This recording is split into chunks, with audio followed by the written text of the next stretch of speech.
अस्सलाम वालेकुम। मैं हूं होम्योपैथिक डॉक्टर किरण हमीद और आप देख रहे हैं मेरा यूट्यूब चैनल।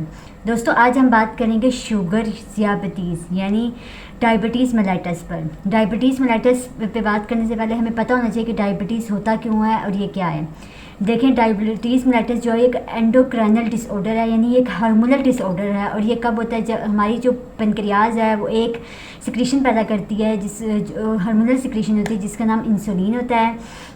अब जो इंसुलिन है या तो वो जो डायबिटीज़ के पेशेंट होते हैं उनकी बॉडी में या तो प्रॉपर तरीके से बन नहीं होती, जितनी रिक्वायरमेंट होती है उतनी बन नहीं रही होती, या इंसुलिन को रिसीव करने वाले जो रिसेप्टर्स होते हैं हमारी बॉडी के, वो उसको प्रॉपरली तौर पे अपना फंक्शन नहीं कर पाते और उसको रिसीव नहीं कर पाते, और इसकी वजह से हमारी बॉडी में यानी ब्लड शुगर लेवल बढ़ जाता है। इसी को डायबिटीज़ कहते हैं और इसी को ही डायबिटीज़ मेलाइटस कहते हैं। अब डायबिटीज़ मेलाइटस के बारे में जानने से पहले हम बात करते हैं कि डायबिटीज़ मेलाइटस होते कितने बारे टाइप के हैं।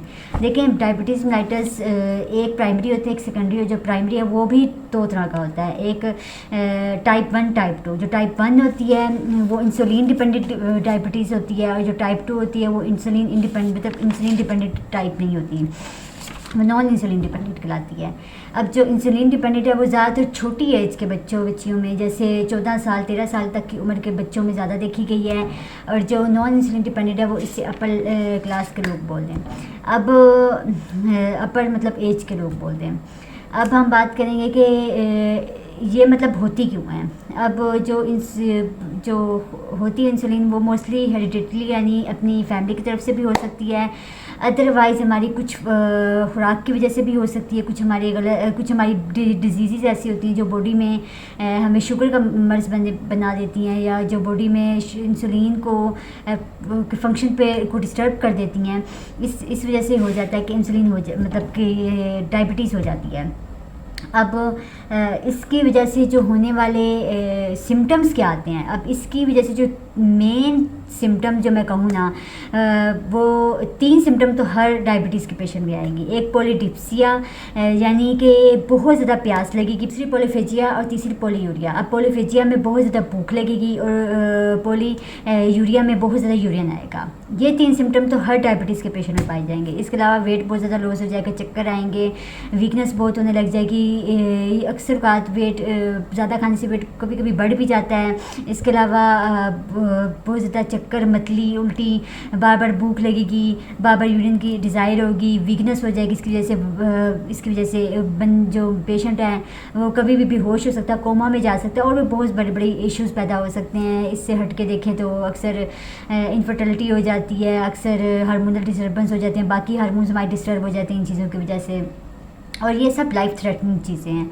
मीन्स इसमें जान जाने का भी मसला होता है, और बहुत आगे जाके अक्सर हम देखते हैं कि शुगर के ज़ख़म वगैरह बन जाते हैं, फोड़े वगैरह बन जाते हैं। इसके ऊपर भी मैं नेक्स्ट इंशाल्लाह वीडियो बनाऊंगी, उसमें आपको बताऊंगी। अब हम सीधा बात करते हैं कि होम्योपैथिक में इसका क्या ट्रीटमेंट है। अब होम्योपैथिक में जिसका ट्रीटमेंट है वो मैं आपको एक नंबर बताऊंगी, डॉक्टर रेकविच का 840 नंबर है। वो ये डायबिटीज़ ड्रॉप्स हैं, वो आप दिन में 15 से 20 ड्रॉप खाने से 1 घंटा पहले यूज़ करें, वो बेहतर रिजल्ट देते हैं। इसके अलावा 2 से 3 मेथड टिंचर और एक मैं आपको पोटेंसी बताऊँगी। इसमें जो फर्स्ट मेथड टिंचर की बात करूँ तो वो जेमनेमा सिल्वेस्टर मेथड टिंचर है, और सेकंड साइजेजियम जम्बोलाइनम मेथड टिंचर है। ये 2 मेथड टिंचर, इनका नाम मैं डिस्क्रिप्शन में बता दूँगी आपको। इन 2 मेथड टिंचर को भी 10 से 15 कतरे आपने सुबह दोपहर शाम इस्तेमाल करना है, और खाने से 1 घंटा पहले इस्तेमाल कर ले तो ज़्यादा बेहतर है, नहीं तो खाने से 1.5-2 घंटे बाद भी इस्तेमाल कर सकते हैं।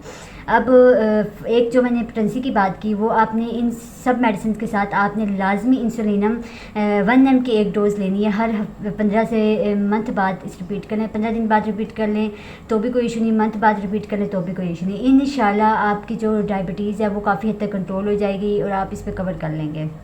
अब जो बात करूं, अगर आप चेक करना चाहते हैं कि क्या आया आपकी डायबिटीज़, आप जैसे अगर आपको नहीं भी पता कि आपको डायबिटीज़ है कि नहीं है, लेकिन आपको सिम्टम्स आ रहे हैं, तो आप खुद घर बैठे डायबिटीज़ चेक कर सकते हैं अगर आपके पास कोई ऐसी चीज़ें मौजूद हैं। अदरवाइज़ आप डॉक्टर के पास जाके चेक करवा सकते हैं। और अगर आप डायबिटीज़ के खुद शिकार हैं और आप चेक करना चाहते हैं अपनी मेडिसिन के साथ साथ के 15 से 10 दिन बाद या हफ्ते बाद आप चेक करना चाहें कि मेरी डायबिटीज़ किस हद तक कंट्रोल है, तो आपको मैं एक नॉर्मल रेंज बता देती हूँ। जो डायबिटीज़ की हमारी जो नॉर्मल शुगर रेंज हमारी ब्लड में होनी चाहिए, वो फास्टिंग अगर हम ब्लड शुगर कहें तो वो हमारा 70 से 110 होना चाहिए।